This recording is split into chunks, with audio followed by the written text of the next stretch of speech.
From homophobic rants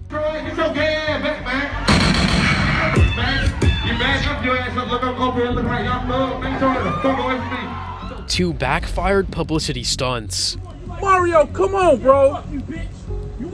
Mario, bro, you got too much to lose. These are the viral rappers you don't hear about anymore and why they vanished from the scene. Starting with Mario Judah. In a matter of months, Mario went from being on top of the world with the success of his song Die Very Rough to losing his career and seemingly his mind too. Mario Judah was the kind of artist who would make his fans go, I don't know if I'm supposed to laugh, be scared, or be hyped. And he was loved for it. According to his manager J Law, Mario was getting offers from labels left, right, and center, but a lot of these deals were bad, barely cracking 100K. Then they got a deal from Atlantic Records that both J Law and Mario Judah would come to regret. On the surface, it looked far better than all the other deals, but J Law looked deeper and realized this deal was going to extort Mario Judah for years. He tried to warn Mario that this deal was bad, but Mario went behind his back and signed it anyway. J Law was not happy about getting abandoned and posted a fiery rant yelling his frustration. This is the pillow that Mario Judah laid his ugly head on for 6 weeks. As I made him the #1 artist in the world! As for Mario, this was the beginning of the end. Pressured to make the label back their money and turn a profit, Mario Judah did several marketing stunts. He did joke interviews.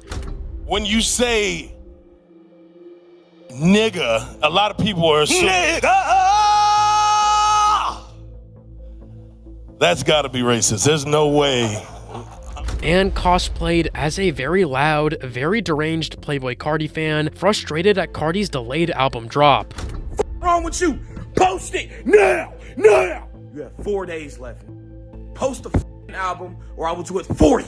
But that was just the beginning, because Mario would move on to more disturbing gimmicks, like faking an attack on an imaginary girlfriend. Mario, come on, bro. Mario, bro, you got too much to lose. All the while, his tracks like I Cannot Love You failed to reach the heights of his previous bangers like B.o.B and Die Very Rough. With his tracks not hitting, Mario Judah started spiraling, making religious posts about the end of the world, saying wild things like, Satan is gonna try and get his bot demons to trick y'all. He's trying to get you left behind, and see you in heaven in a few days. As time passed, he faded further and further into obscurity. Although he's back in 2025 with a new song, Never Again, he's never getting back to the heights everyone knows he could be at. While Mario's publicity stunts only buried his career deeper, this next rapper, however, was a victim of things he couldn't control. Some say Ski's falloff was already predestined when he met XXXTentacion in detention. I met X in juvenile jail. We both was in juvenile jail spending time. Then we just was like, yeah, we need an outlet to just stop getting in trouble. All we like to do is hit licks and like do hood rat shit with our friends. So, like, long story short. All right. Long story short, so it's just like, all right, we need to find something to do. So we was like in there just beating off. That outlet was rapping, and in no time, fans regarded Ski as one of the best from his era, and was still an underrated lyricist on top of all that. But on the 18th of June 2018, X got shot in broad daylight on Florida's streets. Ski found out while on IG Live. I think X got shot. I think X got shot. You said what? X got shot, bro. I think X got shot, like for real. I think. But Ski kept moving. Eventually, he ignited a friendship with Juice WRLD that helped him through the loss. In November of 2018, Ski would drop his best work, the Stokely album, and the song Nuketown featuring Juice WRLD was wildly successful. But that was about it. Things would only go downhill for Ski Mask the Slump God just over a year after X's death and Juice WRLD's death from an overdose. He tweeted, "They keep taking my brothers from me, bruh. Should have been me instead of Ja or Juice." He admitted that he needed to take a step back to focus on his mental and physical health. That's what I want to do, and just stop being scared of like putting out music and just stop being scared of shit, for real. So I'm just in like a new... And from there, he vanished. But unlike Ski, this next rapper was the architect of his own disaster. The massive success of Beatbox in 2020 was an ideal head start for SpotemGottem to solidify his place in the industry. But the seeds of his downfall had already been planted in May of 2018, when Jacksonville police arrested him and his affiliate Y&R Mookie with drugs and guns. Mookie chose to keep his mouth shut, but SpotemGottem provided a voluntary statement, which supposedly allowed him to go uncharged while Mookie spent 30 days in jail. Fast forward to April of 2020, and SpotemGottem releases Beatbox. It's wildly successful, peaking at number 12 on the Billboard Hot 100. But then SpotemGottem began to do everything in his power to sabotage his career. In 2021, he threatened a parking garage attendant with a gun over an $80 parking fee. The victim said he was working when 4 Dodge Chargers, 1 white, 1 green, 1 gray, and 1 burgundy, arrived at the location and parked. Police alleged that Hardin was sitting in the rear passenger seat of the white Dodge Charger, leaned forward and pointed a gun with a green laser at the victim, saying to him, "You know what it is." The threat led to SpotemGottem getting arrested with an AK-47 in his possession. The situation reached a breaking point when paperwork from the 2018 incident leaked online, proof that he snitched on his homie Y&R Mookie, and even playing a snippet of a song where Mookie supposedly called SpotemGottem out. Oh, this the real beatbox right here, y'all. This the real beatbox.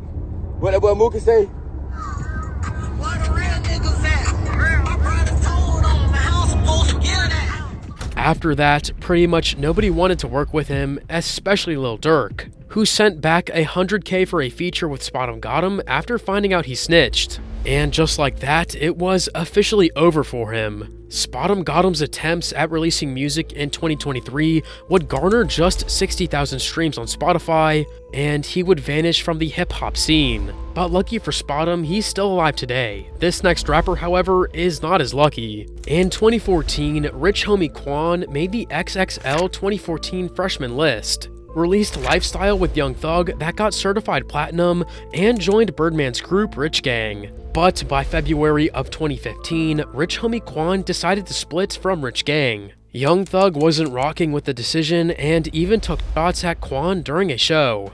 He went on stage and took shots at Quan. Quan, however, responded with love, calling Young Thug his brother for life. But in December of 2015, rich homie Quan's mask slipped and he did a full 180. He got drunk on stage and made some homophobic comments directed at Young Thug. Get your gay ass back, man. You back up your ass up, look up over here, look like Young Thug. Make sure the fuck away from me. Many fans recognize this as the moment that ended his career, because according to some fans, he was basically carried by Thug. Young Thug was even more pissed now and would never forgive Quan. Then things got worse for rich homie Quan due to the legal battle he had with his record label, for which he was unable to release new music for nearly 2 years. Eventually he got depressed and began using drugs heavily. One morning 911 got a phone call from Amber Williams, Quan's girlfriend. She'd found him unresponsive on the couch after overdosing on a cocktail of drugs, including fentanyl and codeine. Quan was confirmed dead at the age of 34. Before his death, rich homie Quan ruined his career with beef, and his legal troubles finished it off, unlike this next rapper who ruined his career by tweeting too much. The release of Nothing On You featuring Bruno Mars announced B.o.B to the world with the song peaking at number 1 on the US Billboard Hot 100. Then he followed it with an even crazier year in 2010 with the release of hits like Airplanes and his debut studio album, The Adventures of Bobby Ray, which received double platinum certification. Till this day, fans acknowledge this fact, saying, "He was my favorite artist back in like 07 to 2010, are not rare at all." However, B.o.B's downfall was kicked off by the fact that he didn't like the pop rap songs he was singing and wanted to appeal more to his core hip-hop audience. His label, though, pressured him to stick to what had made him wildly popular, But Bob took matters into his own hands and switched to his preferred style in his third album, Underground Luxury. Compared to his first two albums, however, it did poorly. Bob felt that his label, Atlantic Records, wasn't supporting him, and so he left and became independent in 2015. However, Bob would slip into depression, and that's when things got weird. In 2016, he claimed on Twitter that the Earth was flat and faced plenty of criticism. One of those critics was astrophysicist Neil deGrasse Tyson, but Bob doubled down by responding with a diss track called Flatline, a track which alluded to anti-Semitic conspiracy theories. It was like a sledgehammer to his career and reputation, and he would never recover, and with that he vanished from the hip-hop scene. The internet led to Bob's downfall. As for this next rapper, it was the streets that made him vanish. Back in 2015, at just 14 years old, Pop Hunna would witness the murder of another 14-year-old and classmate called DJ at the hands of another kid named Meat. And most crucially, he snitched and told the police the truth about what he saw. After the traumatizing incident, Hunna moved to another town in Pennsylvania to stay with his uncle, and that's when he began taking music seriously. I was living with my uncle and shit, and my uncle had a studio. I'm saying, like, he was kind of one of the main ones who like really pushed me to do this shit. You know what I'm saying? 'Cause I used to just be... Fast forward to October of 2020 when Pop Hunna's Corvette track was viral on TikTok, leading to several collaborations with fellow Philly rapper Lil Uzi Vert. But then at the height of his success, the paperwork from the 2015 shooting leaked online and the effect was devastating. Allegeds of Pop Hunna snitching began flying around, and it even led to Lil Uzi Vert allegedly asking to be removed from projects with him that were about to be released. Other rappers like Whack 100 added to the criticism saying, "I didn't snitch at 12 years old, so ain't no justification to him snitching at 14. And in 2021, things got even worse for Pop Hunna. He claimed that he was betrayed by friends and family and his mental health deteriorated. This led to him popping perks at an alarming rate and eventually posting worrying messages on IG calling himself a 20-year-old with no purpose in life, asking Allah to call him home." Now, if you'd like to support me, please hit the subscribe button and feel free to watch my newest upload here.